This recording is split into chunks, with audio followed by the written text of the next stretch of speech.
अस्सलाम वालेकुम दोस्तों, उम्मीद करते हैं कि आप लोग ठीक ठाक होंगे। मेरा नाम अब्दुल खालिक खटक है। मैं तकरीबन पिछले 15 साल से वीडियो फील्ड में काम कर रहा हूँ।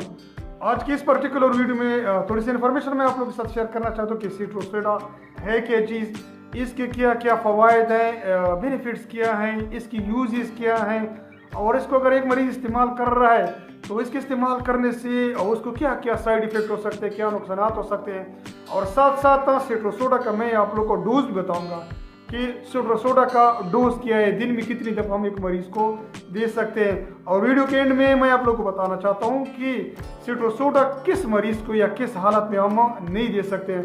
वीडियो को एंड तक देखिए, सिट्रोसेडा के मुतालिक बहुत ज़्यादा इन्फॉर्मेशन आप लोगों को इस वीडियो में मिल जाएंगे।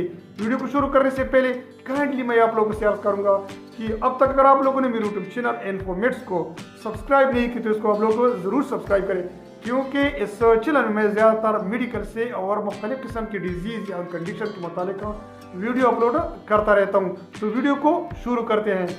सबसे पहले मैं आपको बताना चाहता हूँ कि सिट्रोसेडा ग्रेनुलर फॉर्म्स में आता है, जिसे हमने पानी में डालना होता है ताकि सही तरह से हल होकर इस्तेमाल किया जा सके।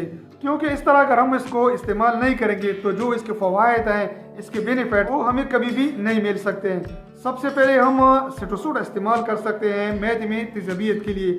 अगर आपके मैदे में तेज़ाबियत है या मैदे में जलन हो रही है तो आप लोग को चाहिए कि सिट्रोसेडा का इस्तेमाल ज़रूर करें।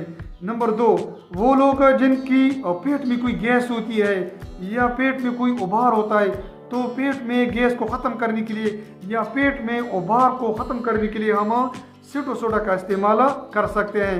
या वो लोग जिनकी बदहज़मी की शिकायत होती है, अक्सर उसको खाना खाने के बाद बदहज़मी होती रहती है, तो उसकी इस बदहज़मी को ख़त्म करने के लिए भी हम सिट्रोसेडा का इस्तेमाल कर सकते हैं।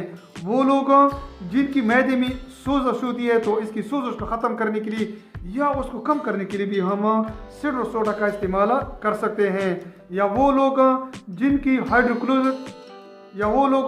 मैदे में हाइड्रोक्लोरिक एसिड यानी HCl की मिकदार बहुत ज़्यादा होती है, तो HCl की मिकदार को कम करने के लिए भी हम सिट्रोसेडा का इस्तेमाल कर सकते हैं।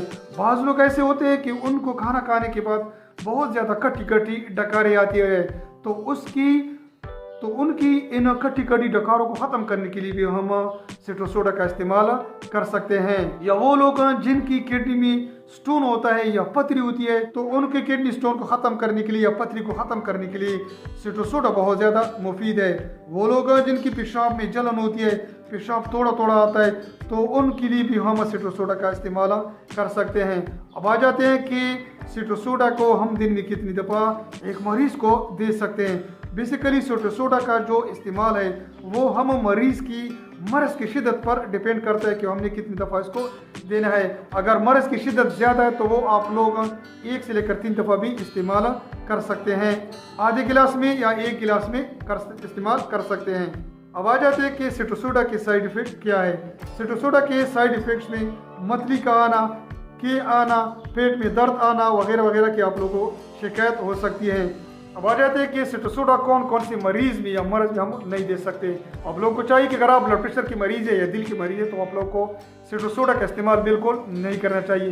ये थोड़ी सी इन्फॉर्मेशन थी सिट्रोसेडा के इस्तेमाल के बारे में, इसके बेनिफिट के बारे में, इसके डोज के बारे में, इसके साइड इफ़ेक्ट के बारे में। उम्मीद करता हूँ कि सिट्रोसेडा के बारे में वीडियो आप लोग को पसंद आई होगी। वीडियो आप लोग को पसंद आई तो उसको लाइक करें, शेयर करो। मेरे यूट्यूब चैनल इन्फॉर्मेट्स को आप लोगों ने ज़रूर सब्सक्राइब करें, क्योंकि इस चैनल में मैं ज़्यादातर ऐसी इन्फॉर्मेटिव वीडियो अपलोड करता रहता हूँ। अपना ख्याल रखें, अपने सेहत का ख्याल रखें। शुक्रिया।